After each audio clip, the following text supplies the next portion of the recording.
Welcome back to the Function Junction podcast. Before we get started on today's activity, we're going to do a mini quiz through iResponse. Everybody needs to go to the app iResponse and get ready to take their quiz. When you're ready to take your quiz, you have numbers 1 through 7.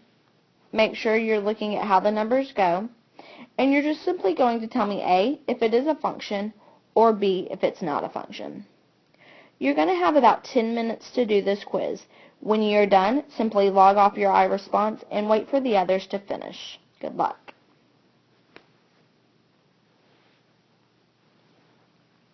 Alright, now that we've all finished our quizzes, we're going to look at another way to look at functions.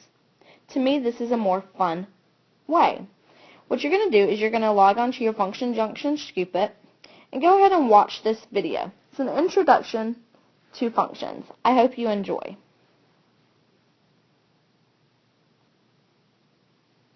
Now that we've seen function machines, we're going to actually put that to use. We saw in the video that when you input a chicken to the machine, you got out chicken nuggets.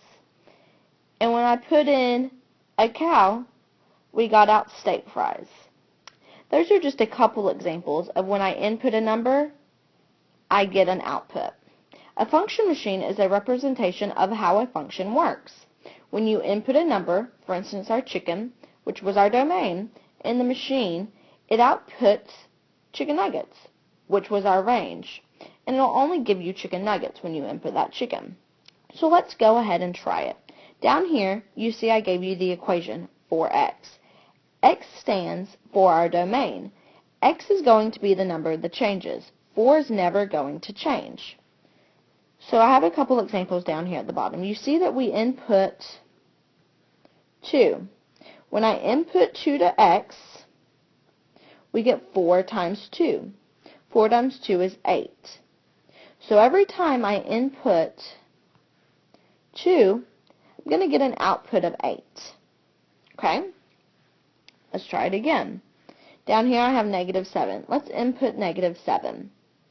4 times negative 7 is negative 28. So you have a specific output. Every time you're going to put in negative 7 into this equation, you're always going to get negative 28. That's exactly how a function machine works. You input one number to get the output. We're going to go ahead and try it a couple more times. As you see here, I've given you a rule. We have 2x minus 8. Now we know by order of operations we need to multiply before we subtract. So I'm going to make it simple and keep my input 0, 1, 2, 3, and 4. When I input 0 into this,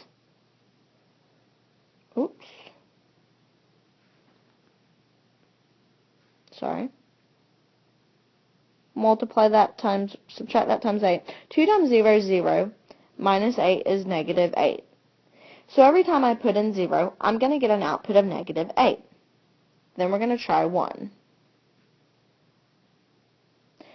We know 2 times 1 is 2, minus 8 is going to be negative 6. You're going to keep going down the line. 2 times 2 is 4, minus 8 is negative 4.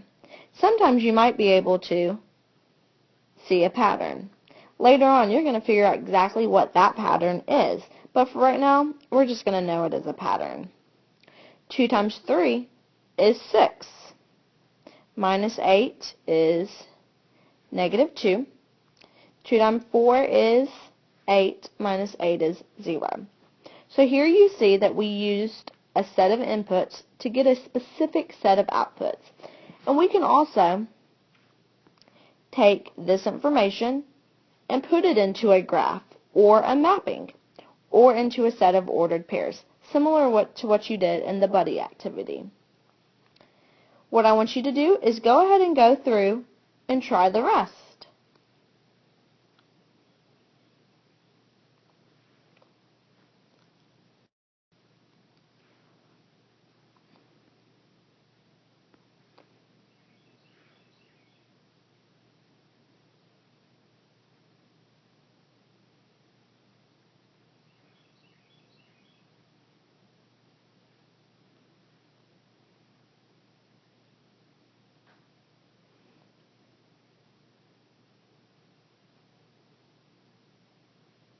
We know that anything raised to the 0 power is 1. Then we have 3 raised to the first. Anything raised to the first power is itself, so we have 4. 3 raised to the 2 is 9, plus 1 is 10. 3 cubed is 27, plus 1 is 28.